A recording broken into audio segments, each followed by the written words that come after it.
Assalamualaikum warahmatullahi wabarakatuh. Perkenalkan, nama saya Hafidah Kurnia Rahmasari. Saya dari kelas 11 AK2 dan saya nomor absen 12. Di sini saya akan menjelaskan bagaimana cara mengisi neraca saldo. Pertama, saya akan menjelaskan tentang neraca saldo. Neraca saldo adalah suatu buku yang memiliki konten dalam bentuk daftar yang menjelaskan pengumpulan saldo yang berasal dari data yang dimiliki oleh setiap akun pihak-pihak yang berkepentingan.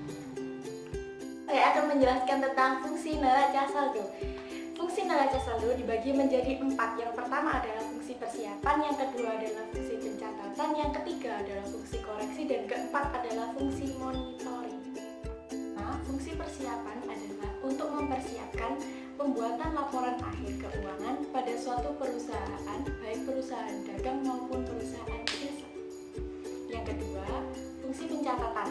Fungsi pencatatan adalah setiap data pada setiap akun rekening akan dibuat catatannya oleh neraca saldo dengan suatu penyajian yang ringkas. Yang ketiga, fungsi koreksi. Dalam neraca saldo, suatu laporan keuangan yang berguna sebagai bahan evaluasi sebelum pembuatannya, hal yang lebih dahulu dapat dilakukan yaitu melakukan koreksi terhadap seluruh catatan serta siklus akuntansi. Manfaat neraca saldo. Manfaat neraca saldo di sini ada 2. Yang pertama yaitu dapat memudahkan untuk melakukan pengecekan terhadap kebenaran buku besar yang telah dibuat.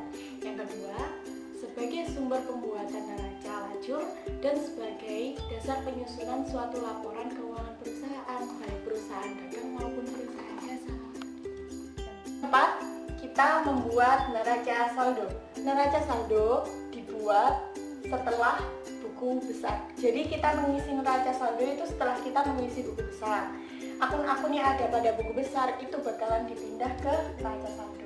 Jadi sebelum kita mengerjakan neraca saldo, kita harus mengerti saldo akhir pada buku besar. Seperti contohnya kas.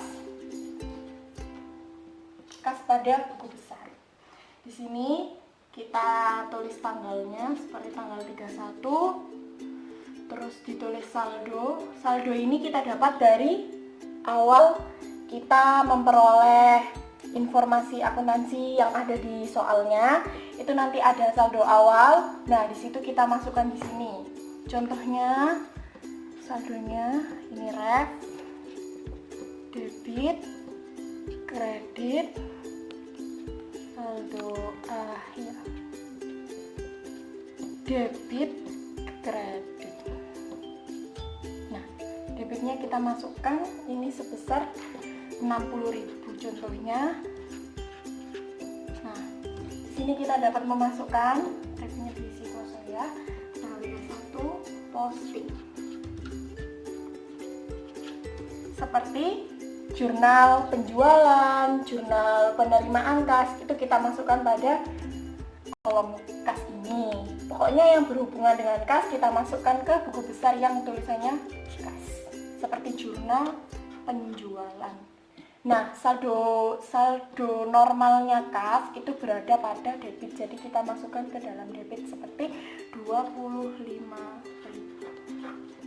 Tinggal menambahkan 60.000 ditambah 25, 45.000. Ada lagi 31 posting, jurnal penerimaan kas, dan ini jurnal penjualan. Penerimaan kasnya sebesar 20.000. Tinggal menambahkan lagi 85 ditambah 20, 150. Dan yang terakhir dari jurnal penjualan lagi sebesar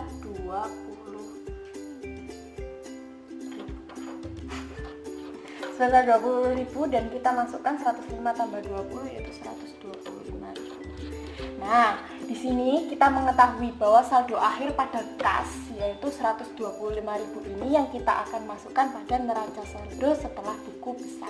Semuanya kita buat, akun-akunnya kita buat dan kita masukkan ke neraca saldo. Sekarang kita buat dulu ya semuanya.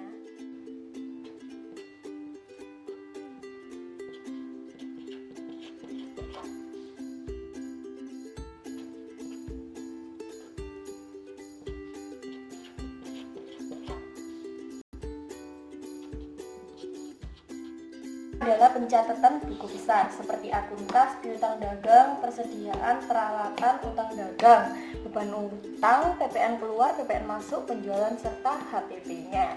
Di sini adalah finishnya, yaitu kita membuat neraca saldo setelah buku besar.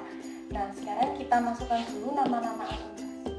Neraca saldo setelah buku besar. Neraca saldo setelah buku besar ini ditulis apabila kita sudah mengerjakan buku besar.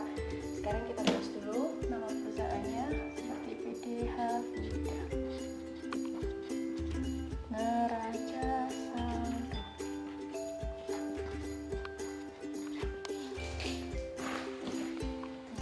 Bulan Desember 2018. Kita tulis dulu nomor kodenya, terus keterangannya, debit dan kreditnya. Nah, di sini kita harus memastikan bahwa sisi debit dan kredit hasilnya balance atau sama. Seperti contohnya apabila debitnya 30.000, maka kreditnya juga harus 30.000. Kita mengerjakan neraca saldo ini dengan melihat buku besar tentunya, seperti kas. Kita tulis dulu nomor kodenya kas dulu,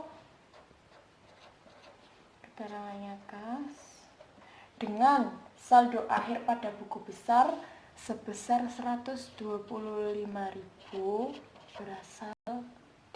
berada di sisi debit.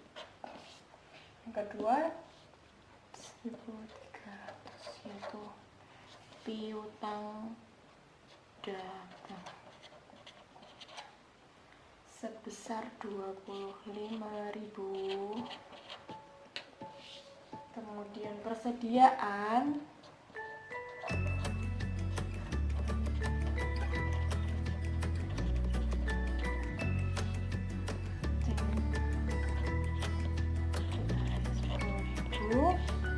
kemudian peralatan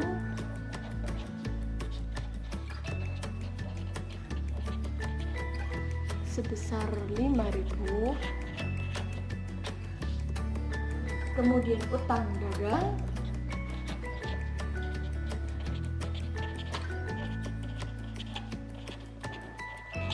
dengan saldo akhir 150 berada di kredit. Kemudian beban utang dengan nomornya, beban utang berada di kredit sebesar 10.000. Kemudian PPN keluar atau OTKO, PPN keluar sebesar 15.000. Kemudian PPN masuk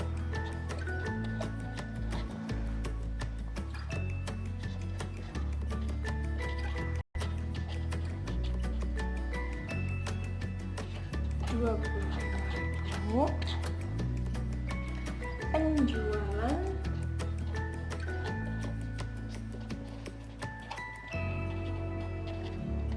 dengan saldo di kredit sebesar 65.000. Dan yang terakhir yaitu HPP, harga pokok penjualan pada debit sebesar 50.000. Nah, kita jumlah hasil debit dan kreditnya. Apabila debit dan kredit menunjukkan saldo yang sama, berarti pekerjaan kita benar. Nah, fungsi dari neraca saldo ini dapat kita lihat bahwa apabila pekerjaan kita debit dan kredit menunjukkan hasil yang sama, berarti buku besar kita benar. Apabila sisi debit dan kredit hasilnya beda, berarti pada buku besar kita melakukan kesalahan. Jadi kalau kita mengerjakan ini, kita harus benar-benar teliti. Sekian dari saya tentang penjelasan neraca saldo ini. Semoga kita semua dapat memahaminya dengan jelas, dan penjelasan saya ini termasuk mudah dimengerti. Dadah!